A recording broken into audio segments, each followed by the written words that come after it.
Thank you all very much for participating in our meeting so far. Our roundtable sessions, session 2 is closing up. So folks will be coming out of that and coming back into our auditorium for this live session. It's always great to hear what our participants and what the people that we're working with and working for have to say, because that helps us to gather the knowledge and the understanding that we need to build a better resource for everyone in the struggle against cervical cancer. We know that our experts bring the education and the knowledge to the roundtable, but our survivors bring wisdom and understanding. And so I'm very excited to be introducing our panel this evening. First, I'd like to introduce you to Dr. Deanna Kepka, who will be the moderator for our panel. Dr. Kepka is a Huntsman Cancer Institute investigator and a tenured professor in the College of Nursing at the University of Utah. She's a member of the Cancer Control and Population Sciences Research Group. She's the past director of global and international health in the College of Nursing and founding director of 400 plus member 12 state Mountain West HPV Vaccination Coalition. Kepka's main research interests are in the gaps of healthcare access and quality for vulnerable populations as related to the prevention, treatment, and survivorship of cancer, with a focus on HPV-related cancers. And she has more than 85 peer-reviewed publications in the HPV vaccination and cancer prevention and control space, and is currently the principal investigator of PREVENT, which is an HPV vaccination 5-year R01 funded by NCI. Deanna?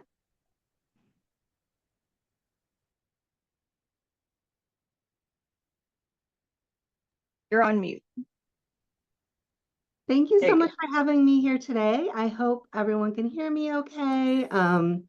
Today's a special day for me. It's actually my birthday. So this is my last work thing I need to do today, but this is such an amazing session. And in our practice session, I was very moved by the stories that you're going to hear. And so I'm thrilled that we're able to share these stories with each of you on the call today. So it's my pleasure to be here this afternoon. I'm so excited to introduce you to our special guest speakers for this year's Survivors Panel. We appreciate these lived experience experts joining us today to share their wisdom and experiences with us so that we can have a better understanding of the impact of a cervical cancer diagnosis.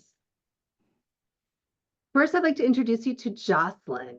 She is a cervical cancer survivor who has transformed her journey into a powerful advocacy mission.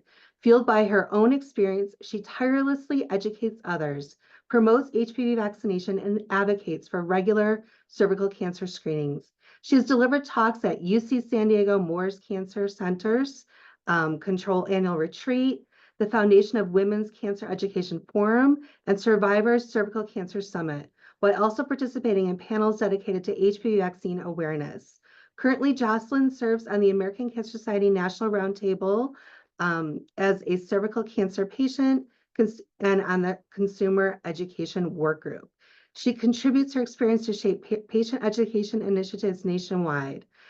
Her story has reached diverse audiences through platforms like NBC Palm Springs, Kaiser Health News, and Everyday Health, amplifying awareness and understanding of cervical cancer. As the host of the Survivor podcast, Jocelyn creates a platform for cervical cancer patients and survivors to share their journeys, providing invaluable support and insight. Through this podcast, she fosters a sense of community, addresses crucial topics, and empowers those affected by cervical cancer. Beyond her advocacy work, Jocelyn finds joy in simple pleasures, indulging in reading, cooking, and exploring the world with her family. Her resilience, passion, and dedication continue to inspire positive change in the fight against cervical cancer. Our second guest is Angie, whose cervical cancer journey started 17 years ago. Angie has volunteered with ACS for 14 years, participating in Relay for Life, Turn It Teal Day, and through sharing her story, she advocated to get the governor of Minnesota and her local mayor to proclaim January 19th, 23 as Cervical Cancer Awareness Day. Having recently relocated to Austin, Texas, Angie is working with ACS there to spread awareness of cervical cancer, the HPV vaccine, and raise awareness about ACS patient resources. In her free time, she enjoys acrylic painting, spending time with her boyfriend and their 3 dogs, and she is expecting her first grandchild in February. Our final guest is Tira Wade. Tira is an artist, another artist. We have 2 artists. Turned advocate who has transformed her personal battle with stage 2B cervical cancer into a powerful platform for change.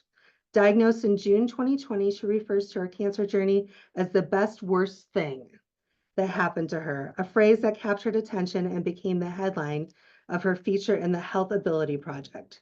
Tira's advocacy work is both extensive and impactful. She has shared her story and insights in Prevention Magazine, local cancer community centers, and as a valued participant, she works to bridge the crucial gap between healthcare providers and patient care. She's also served on award-winning hospital patient panels. Her dedication to performing regular screenings and raising awareness is woven into the fabric of her personal business, where she emphasizes the importance of womb health through her handcrafted waist beads. I seize every opportunity to encourage my clients to prioritize their health by scheduling screenings, she affirms. Residing in Ohio with her husband and 3 daughters, Tira is a passionate supporter of Survivor's mission, taking on leadership roles in ground level advocacy work and serving as a lead for Survivor Noir. Her relentless commitment to advocacy has made her a powerful voice in the fight against cervical cancer. Thank you, ladies, for joining us today. Jocelyn, I'll begin with questions for you, then Angie, and then we'll conclude with Tira. I'll ask each of you to respond to the same question, and once we've heard from each of you, then we'll move on to the next question. All right, first question. How has cervical cancer impacted your life, and what were some of the most challenging aspects of facing cervical cancer and its treatment? Jocelyn. Thank you. Thanks for having me today. Talking about cervical cancer, I think it's impacted me in every way. I think I was diagnosed really young prior to even getting married or even considering having children. So at 22, it was really just trying to make sure and understand what cervical cancer was and understanding how I got it. And back then, there was little to no education material for patients like me. So I was really kept in the dark. So it really just was a mystery of what I had. So I think at that point, it just raised kind of a red flag to me that how can you be diagnosed with something and not know what it is? And so a lot of the doctors just told me it'll go away, come back and it'll go away. That was with the HPV part. And then when it turned into cervical cancer, they were like, well, now we're going to have to take part of your cervix. And even at that point, I didn't even know what a cervix was. And so that was really kind of the first start of this long journey for me. And then from not knowing what HPV and cervical cancer was to then understanding that it was going to affect having children. And that was the hardest part for me because, they removing part of my cervix, removing most of my cervix caused a lot of reproductive issues, miscarriages, and ultimately, was only to have one child when I had a hysterectomy. So it really limited my options reproductively.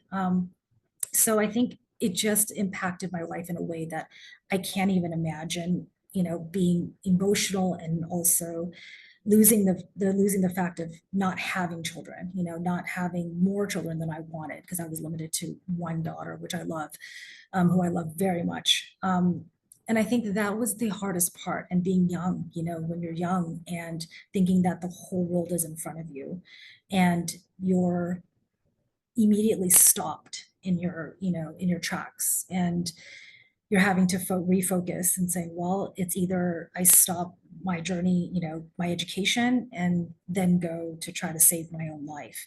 So I think it was a lot of big, hard decisions at a very young age.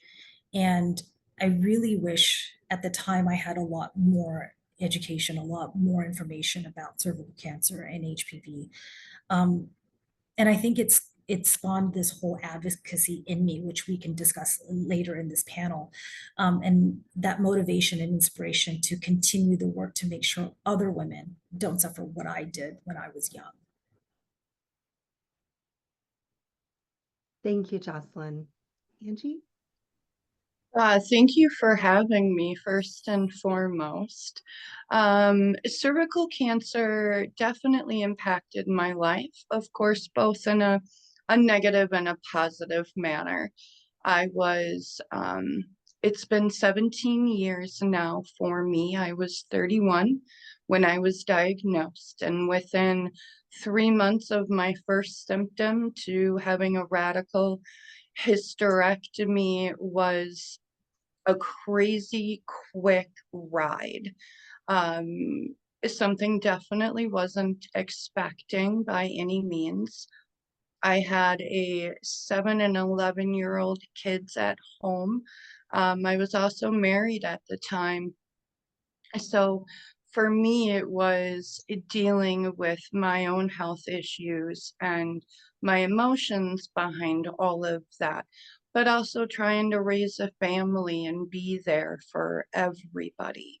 My radical hysterectomy, as well as my treatment, really took a toll on me physically.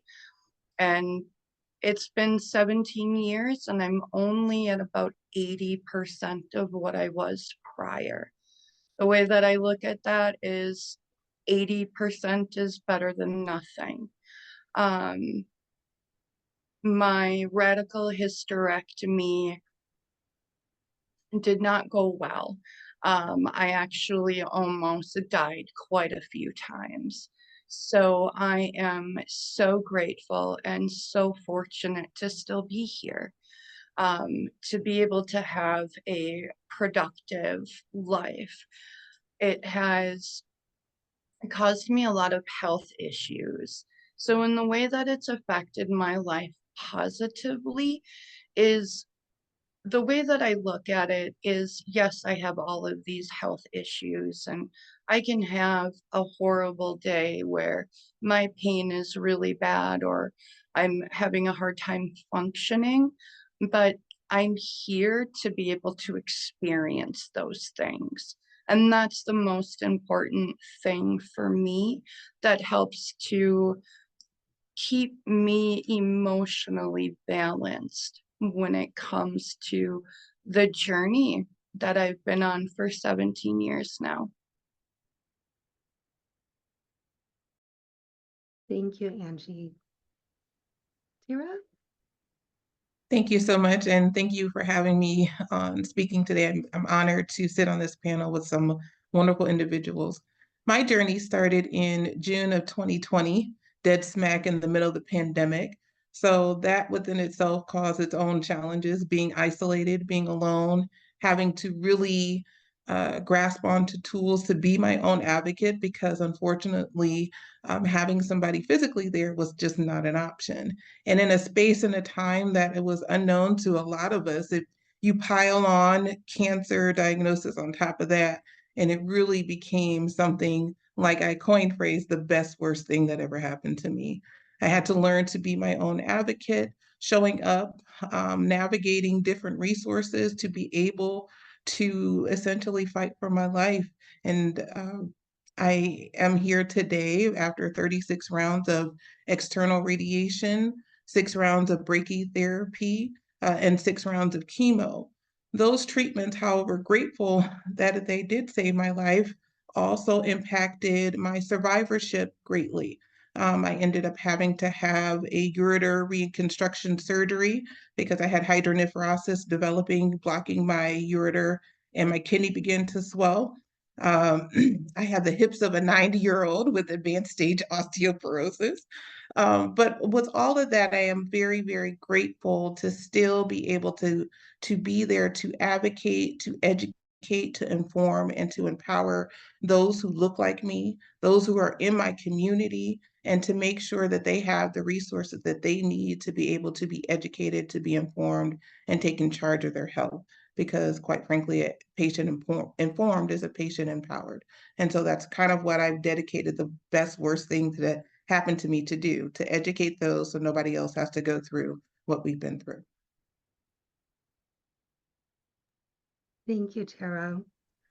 Jocelyn, can you discuss the stigma associated with cervical cancer and how it personally affected you?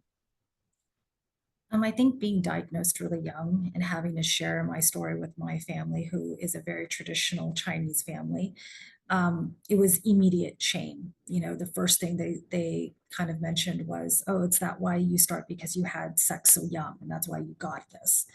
And it became such a dirty word in the family. And it, you know, most people, when they say that they have cancer, you kind of get this, oh, I'm so sorry. And, you know, you get this kind of empathy. The reaction I got was kind of almost a dirty, kind of shameful feeling. And it made me very isolated because didn't want to, after that experience of sharing with my family, I didn't want to share with anyone else because I felt like brought it upon myself. And it made me feel guilty for contracting HPV and then ultimately getting cervical cancer. And it was almost like you did it to yourself, kind of sort of that message. And it was a long time where my mom didn't share with my grandmother what type of cancer I had because she was afraid that my grandmother would think of me in a different light. So it was the stigma was already there. And I think traditionally in a very tight-knit Chinese family, it was immediate. And I felt not only isolated, but shamed. And then I also felt like I just didn't want to seek any type of, you know, I didn't want to talk about it. I didn't want to go to the doctor. It just was like, well, then if I'm shamed, why continue fighting for anything? So it took that hope away as well, I think, in my case. The second time around, it was a lot different. You know, the information was there, people were talking about it more. You know, it wasn't, we were trying to remove the stigma off of it. And so the second time when I got my reoccurrence and then ultimately ended in hysterectomy, I felt empowered that I was like, you know what, even though I have cancer, I'm going to talk about it and I'm going to share my story. And I made sure that besides having that stigma as a child or as a young adult, I was able to remove that and move forward. So I think and that's still there, and I still see it till today. I still see young women not talking about it because they're afraid. They're afraid of what people might think of them or what their sexual behavior has to deal with it. So I think that is the most important part of this, is that once you remove that stigma, and instead of feeling you're shamed, you get that empathy and that support that those who are diagnosed with cancer should be receiving. Thank you, Jocelyn. Angie? For me, with it being 17 years ago, there wasn't a lot of information out there. There wasn't a lot of awareness. And even still today, there is this stigma regarding any kind of a gynecological cancer. And it was definitely worse back then. So it was really hard for me to tell my coworkers what kind of cancer I had. I was concerned about having to explain everything because there wasn't a lot of information. It wasn't really talked about. And to be that stigma behind it, you know, it is the youth, you know, had too many sexual partners, or, you know, Jocelyn, like you said, you know, you became sexually active at an early age. There was this huge stigma. So it definitely impacted my life as far as like on a coworker level. So of course, you know, when I had to leave work for a while, it was, I just had cancer. with my family and friends, I was super fortunate there. There was no stigma whatsoever. Everybody was super supportive of me and my family and my journey.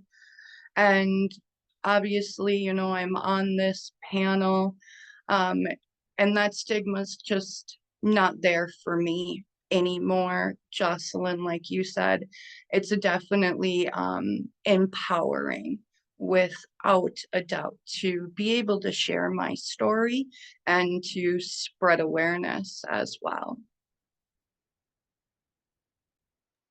Thank you, Angie. Tira? As far as stigma, I faced a bit of a challenge. I come from a very religious background. My father is a minister. So you come from a very religious household, and quite frankly, sex ed period wasn't really talked about, let alone HPV. So when I originally got my HPV diagnosis at 23, I remember my very trusted OBGYN who had already delivered 2 of my children said to me, "You are too young to be dealing with this." And at that time, I didn't know what that was. Again, my background did not give me that type of education, nor did he feel the need to inform me. So I just instantly felt like I had already did something wrong. I had to deal with the shame and the guilt of course, being a preacher's kid.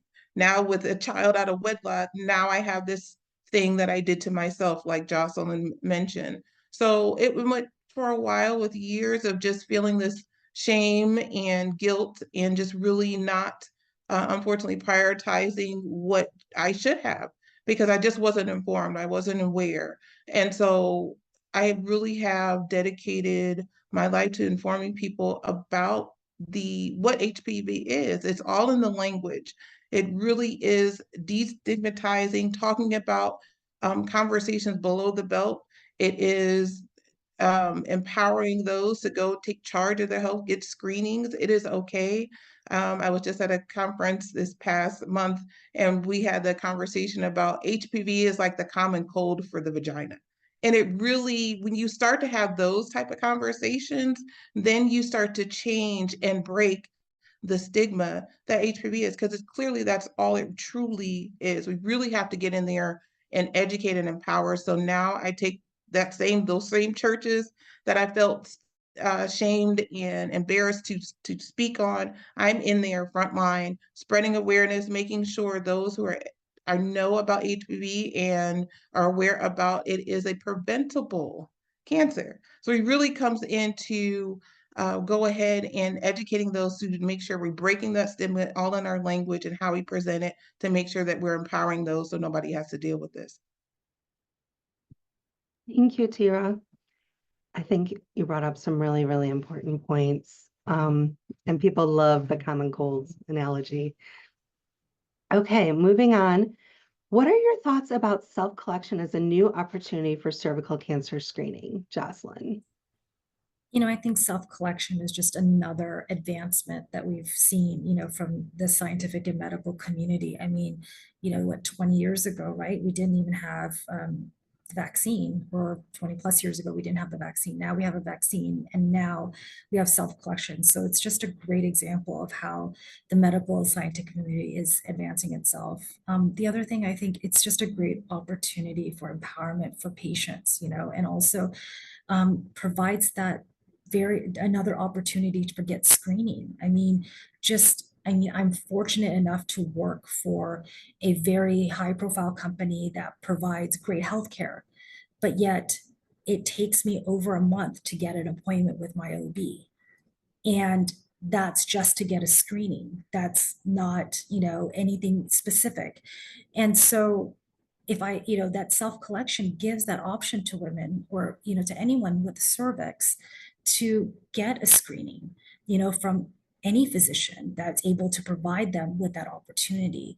So I think it's a great development and a progression in a screening method, and also just the fight against cervical cancer, because there are many times where like I said, I can't get to my OB, but I can definitely get to my urgent care doc pretty quickly. And if they're able to provide me with a screening method right then and there as I'm getting checked for maybe COVID or something, it's perfect opportunity if I've been delayed or I've had an opportunity to. And just thinking about working parents, individuals who just can't get to a clinic during clinic hours. This opens up the door for them to provide that opportunity to say, okay, I'm able to go to another clinic or my physician after hours to get the screening done. And I also think, after speaking to researchers and other clinicians who are starting it, it's a great way to feel for, again, patients to feel empowered. There's many times where patients have had difficulties, or if they were sexually assaulted, or just that uncomfortability of just going to a doctor. I think that's, this will really ease that anxiety and the stress for them. And I'm now thinking, right now I'm currently in Bangkok, Thailand, and I'm thinking about rural countries, rural areas that, they can't seek medical care unless someone, a clinic or a department or some type of institution goes out and helps them. This is really going to advance that screening to really give them that opportunity to take care of themselves. So I think all around, it's such a great advancement for the community and a perfect, fight against cervical cancer. Thank you, Jocelyn. Angie? I think self-collection is also this amazing advancement as well. It allows everybody with a cervix to be able to get screened. Anybody who has ever had any kind of a gynecological exam knows it's not the most comfortable experience or environment to do. And a lot of that main reason can definitely stop anybody with a cervix from getting screened. Having the ability to be able to do it yourself takes that away. It allows more people with a cervix to be able to get screened. And that is what we need. We need more people with a cervix to be screened so that we can limit cervical cancer. Tara? I am elated when I heard the news that self-collection was available because, like all the panelists on have already previously spoken to, being able to put the power in somebody else's hand with a cervix to be able to take charge of their health really can change the trajectory of what we all collectively, I think, are trying to do, which is eradicate cervical cancer. So when you again inform the patient and empower the patient to say, hey, we're going to take out, I call it the tucking your panties syndrome, because, we all go in there and we go tuck our underwear. And, so how beautiful would that be to be able to, go into a healthcare center or, like Jocelyn said, your urgent care or whatever the facilitation may be, to be able to get your self-collection, be able to empower your health and still be on top of your health without facing the shame and the stigmas that sometimes our LGBT plus community face. It really, truly, and gives them the power back. And that's all it really comes down to. Again, we talk about the language. It is giving the power back to the patient to be able to advocate, to take charge of their health. And what a beautiful experience to be involved and be in present time to see something like this happening. I am elated to see this. I'm so excited. Thank you so much, Tara. So we're on to our final question. I think we've had a really engaging discussion so far.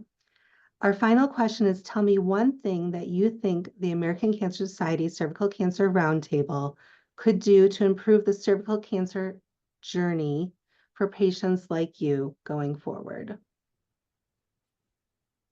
I Jocelyn? think for me, it's about representation. I know Tiara mentioned this before, but it's about representation. And for a long time, Asians are just grouped into one group. And but understandably, Asians are a group of Chinese, Vietnamese,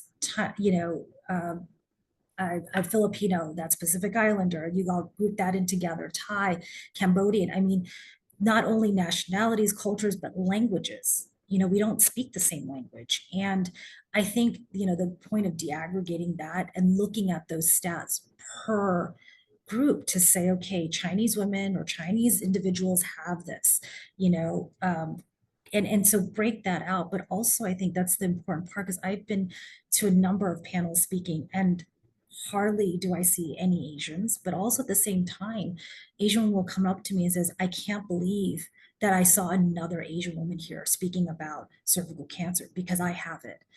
And that is the hardest part. And the other thing is that, I recently saw a commercial. It's a small kind of short film about a daughter going with their mom to the doctor's office to try to translate from the diagnosis to her mother. She was 7, and the mother is like, in her 40s. And having a 7-year-old then having to translate to her mother, you have cancer, and this is what the doctor wants you to do. I think that's the hardest part. So looking at, as Tira said, language, right? Looking at, educational material, being able to translate that to multiple languages, and being able to touch those many people to represent that, cervical cancer is not just, a one person fight. It's an every person fight at this point. And we need to be able to represent that in all material that we pass, we distribute. So I think one thing I can ask is that at least consider, when deaggregating that, looking at specific, groups at their stats, and also language, really looking at the material and translating the language to break that barrier for a lot of the Asian community who feel that they're, not represented in this. Angie?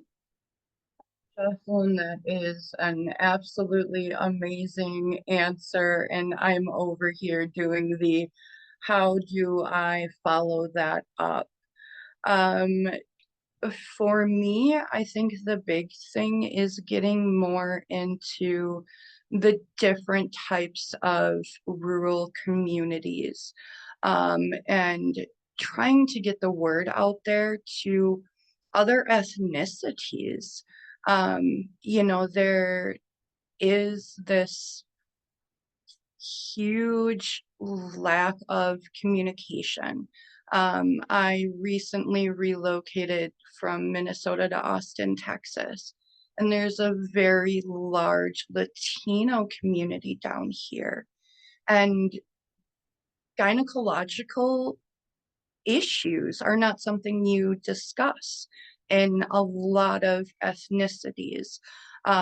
So I think it's super important to be able to get the word out there to the different ethnicities, try and get that stigma lessened. Thank you, Angie. Tira? Thank you. I really feel that it, again, echoing the same as the panelists, it is all in the language.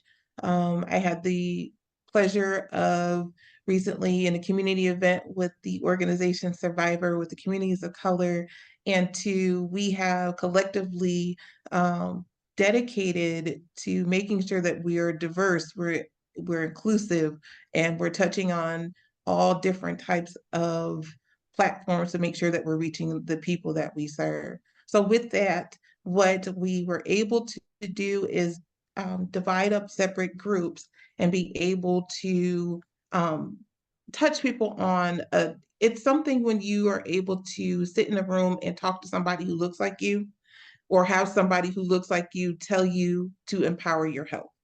So when we had this event, we had our lovely group of survivor Espanol sisters who were able to translate on the spot in the community of Latinas that were heavily populated, and the organization that we were working with did not have translators. We were able to jump in there and to assist and to be able to make an impactful and instant advocacy work, because that truly is, you think about the missed opportunities.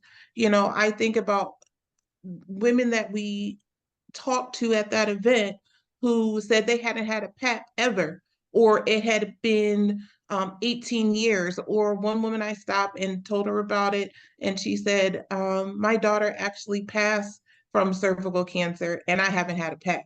And that broke my heart, but still to be able to make an impact instantly was truly life-changing. So I think when you start to look at how you can be inclusive, how you can be diverse, how you can make sure that you're touching the people in the community that you serve, you want to make sure that you're thinking about those type of situations. Again, what is being printed? Do you have it in multiple languages? Do you have translators? Do you have different diverse groups where people again can join, to have people that look like them and be able to relate to them and their different needs? Because again, health equity still exists. As much as I hate to say that, there really is still that unfortunate gap. And it takes all of us collectively as a village dedicated to eradicating cervical cancer to be able to bridge that gap.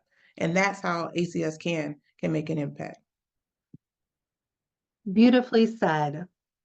Thank you so much. It's been such an honor to be your moderator. Thank you, Jocelyn, Angie, and Tira. We really appreciate you spending a little bit of time with us this afternoon or evening, depending on what time zone you're in. Really learned so much from each of you.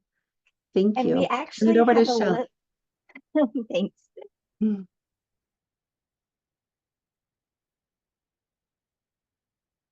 Thanks, Deanna. I appreciate you moderating this session for us. And ladies, we do have a little extra time. If you don't mind, just a couple of questions that have kind of popped up. And that is, talking with each of you, I know that one of the things that you have done in your survivorship has been find a home, find a community, and find some meaning by making those connections with your volunteer and your advocacy work. Jocelyn and Tira, I know that happens through Survivor, and then Angie, you have been working with ACS for 12 years, I think you said? 14. 14, okay. Well, I would like, if you don't mind, one more round of questions. I'd like for each of you to tell me a little bit about the work that you do, the community you found, and how that has helped you in your survivorship journey. Just start with Sure. Jocelyn. Start off. Okay. Mhm. So again, when I was first diagnosed really young, I hid myself from kind of everyone, right? I felt really isolated because of the stigma. So I don't think I found my voice until, I would say, probably really found my voice after my reoccurrence, after the hysterectomy. I reconnected with Tamika and Survivor. And through that, it was, and I saw that. I think the part that hit me the most was the fight was still going. It's been 20 years and yet more women are dying, not less. And I started to see friends get diagnosed. And I think that was my wake up call to say, I can't just sit here idly and be quiet anymore. I can't just say, oh, it'll pass, and I just continue on with my life. And especially when I saw a close friend of mine get diagnosed, and she was like, where do I go? What do I do? And I think that was the hardest part for me, was in 20 years, we still haven't done enough. So, and it's not that she lived in a rural area, she lived in downtown Minneapolis. And she still was very, almost, in tears because she didn't know what she was going to do. So I think at that point I knew I had to do something. And that's when, after reconnecting with Tamika and Survivor, we got to talking and we started to work on Survivor podcast. And the whole point of the podcast was, one, to give a voice to those who are in the fight, for those that are being, or survivors, or those even caregivers, right? Family, and just to educate everyone of what HPV is and what cervical cancer is and all the side effects we've had. And we've had done a number of different episodes to talk about reproductive issues. We talked about surrogacy. We've talked about financial issues that come about with, cervical cancer. We even did a series with caregivers and how that impacts, not only the patient, but also the family and the support that, comes with that. And I think that just not only gives a voice, but the important part is we educate everyone, right? It's about providing them with the correct information and removing that stigma and removing any misinformation out there about cervical cancer and HPV. We did a series on the HPV vaccine, and one of the questions we got from the audience was, again, does getting the vaccine accelerate my daughter's menstrual cycle? And we're like, and it was funny because the pediatrician had to step back for a minute and says, well, I've never gotten that question, but no, it doesn't. And we had to talk, and these are the real questions that people are having, but they just don't know where to turn to. So this is the point of, creating the podcast. We've done it for another, I think it's 4th season now. And it's been great to just talk with researchers, get their point of view, and talk with, survivors and even patients who are fighting, right now, and sharing their story and amplifying that. It's great to see it, amplified in multiple countries, not just in the US. We have, I think, with listeners in 40 different countries, which is great because it's like, you get to see that. And I'm here even in Thailand, meeting with health ministry, and they were just amazed that, a Thai girl from, the US is really trying to push this through. So I think it's just a great way that Survivor and these organizations were boots on the ground trying to fight for people that are, diagnosed, and patients are diagnosed with cervical cancer. Thank you, Jocelyn. So Thanks. Angie, how has volunteering helped you on your healing journey? When I first started volunteering with ACS, I participated in the Relay for Life. And prior to that, in my first 3 years of my cancer journey, I had I knew no one in my life who had cancer or anybody who was a caregiver for somebody with cancer. So finding the Relay for Life and being able to participate in that made a huge difference.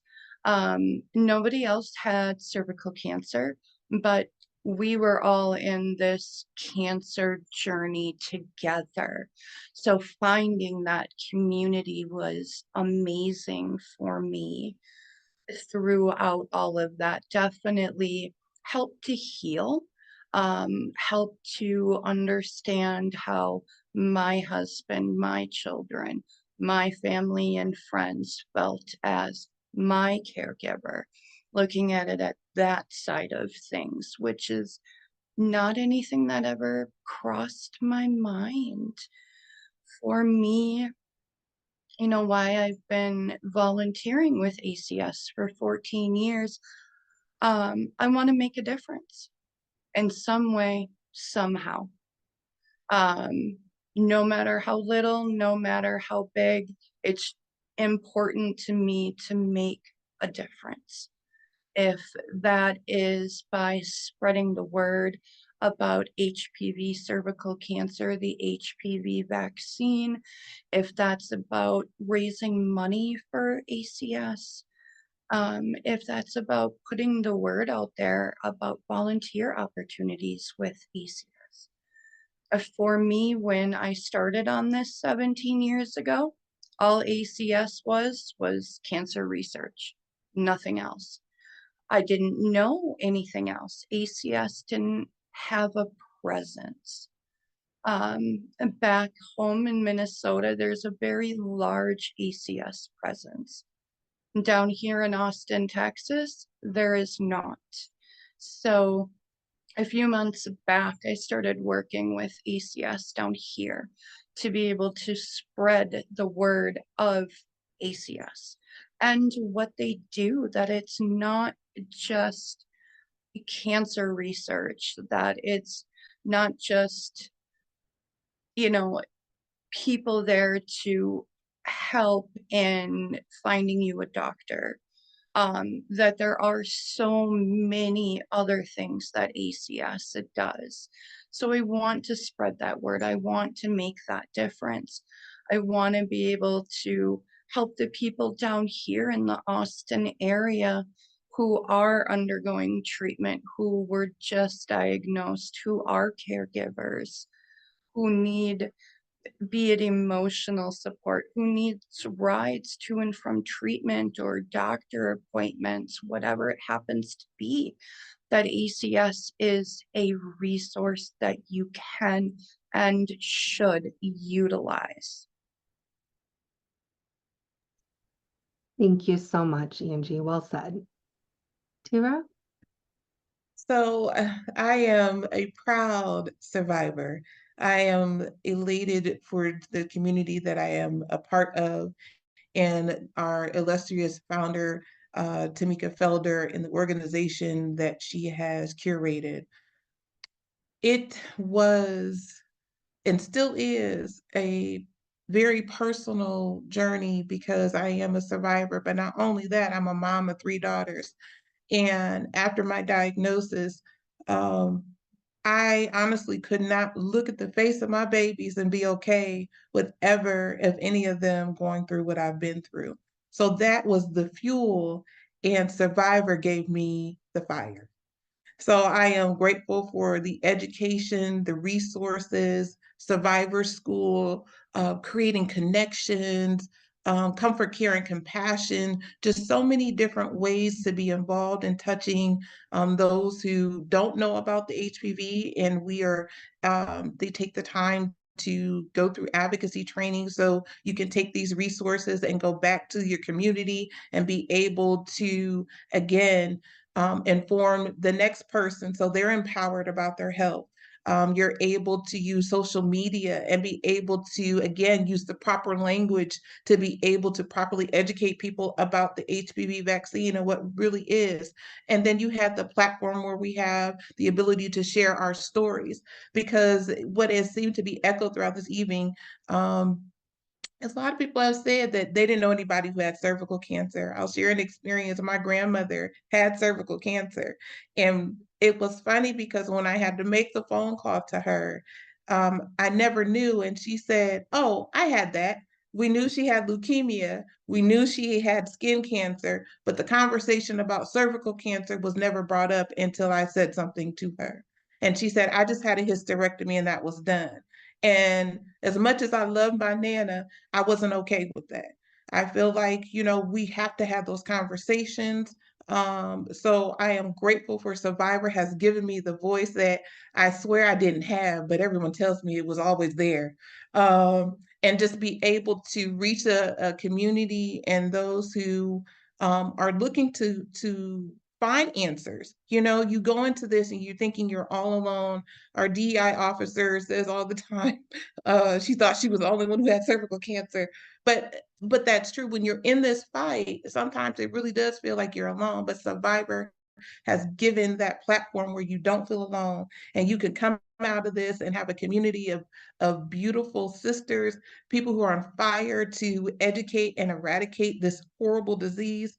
And quite frankly, we're all working towards the same goal, because nobody should be dying from cervical cancer. It is 100% preventable. And I am dedicating the rest of my life to making sure that anybody who ever knows me is aware about that.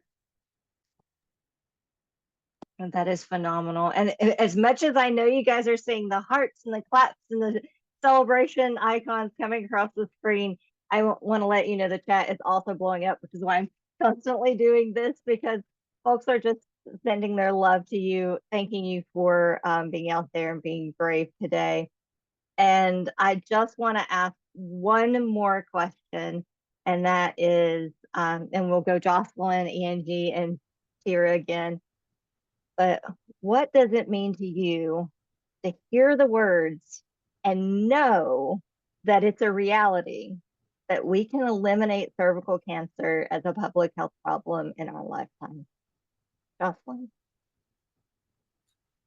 It would be a dream come true to be able to do that. I mean, it's within our reach. I mean, there's what now, 2, 3 countries that have the exact goal, and is achievable within a couple more years. I mean, it's completely achievable, and it would just be a dream come true to make sure that no one else has to go through this, and that it stops with our generation. That our children, Tira's children, my daughter doesn't have to go through it, and she knows. And being able to utilize that vaccine and the education that we've provided, that we've fought so hard for, so that it stops there, and their kids will never have to hear the word cervical cancer. And I think that is the goal. And how hard to say that we had to fight for that. We had to put a personal sacrifice for that. I will gladly do it all over again so that my grandchildren would not have to go through that.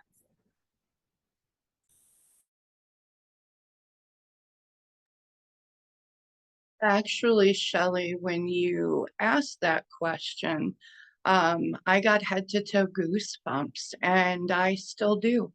Um, the thought literally brings tears to my eyes, knowing that that's within our reach, that that can actually happen, knowing that I don't have to worry about my grandbabies having to deal with HPV, just for them to know that, hey, yeah, my Mima had HPV, and it caused her cervical cancer and she survived.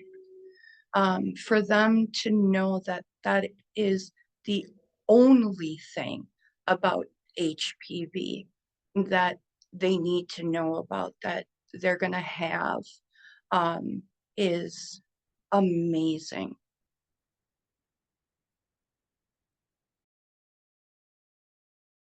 Oh, what a day, what a day, what a day. It would be, again, echoed with the rest of the panelists, to have a world free of HPV related cancers.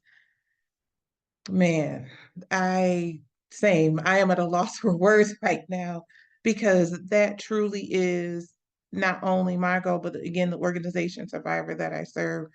I think we can all echo that, and with ACS can. Um, to know that it is obtainable, it is something tangible. Sometimes we think about, well, we wish we could do this, we wish we could do that. But no, it's not a wish. It is an actual possible thing that is happening. And I could not be, again, more elated. I look at, again, my daughters, I look at my beaded beauties, my clients that I serve, when I educate them about empowering their health and wellness and getting screened. And if they have questions, answering them, to be able to just see, you can see the wheels turning. They're like, oh, I didn't know that. And for them to be like, you know what, I'm going to make an appointment. Or to have a conversation via text with my cousin, who said they offered that vaccine to my daughter. She's getting ready to start kindergarten, and I refused. And I said to her, I said, do you want her to go through what I've been through? And for her to turn around and call and make a phone call for her to get the vaccine. It really is something that touches my heart deeply, runs through my soul, and I'm excited to see it. I'm excited to see it. We got to keep up this work. It is within our reach.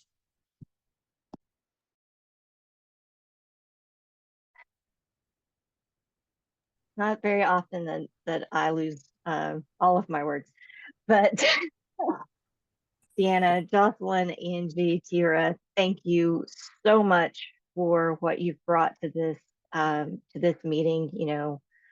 Um, there's a lot of work that goes into the work of ending cervical cancer in our lifetime, but there is a lot of heart and a lot of passion and a lot of drive. And I know for a lot of the people that are here and participating in our meeting today. You have provided the fuel and charged their batteries so that they can get back out there on the front lines and do that good work. So thank each and every one of you. Deanna, hope you have a fantastic birthday, and we will continue working to make more birthdays in the world. Ladies, I'm going to thank you, and then we'll close up, give a couple last minute reminders, and then we'll be good to go. So I just want to make sure that if you enjoyed this meeting, or if you didn't enjoy this meeting, or if you want us to make this meeting even better and do it again next time, we need your voice. Your voice is very important. And so that's why we have an evaluation. Also, we're bribing you with 750 points. So if you would please go to your navigation bar, fill out that evaluation, let us know what we did, what you want to learn more about, what we can do to help you in your fight to increase screening and increase navigation for people who have a positive screening test to diagnostic and treatment, so that we can really lower those cervical cancer rates and mortality. A couple of things that as we are wrapping up, once you get that evaluation done, we wanted to give you a little bit of time to get out there and really look at those expo booths, interact with the organizations that have put those together. They've done a fantastic job. And to engage with our on-demand content. So remember, the more you interact with things, the better you get. Everyone's got a chance to run to the photo booth, take your picture, throw some stickers on there, jump in, tell people how much you love that they've been a part of things. Make sure you fill up your swag bag with the resources. You can go to the video vault, you can go to the documents, fill up your swag bag, share those resources among your network. The site will remain open today until 5:30.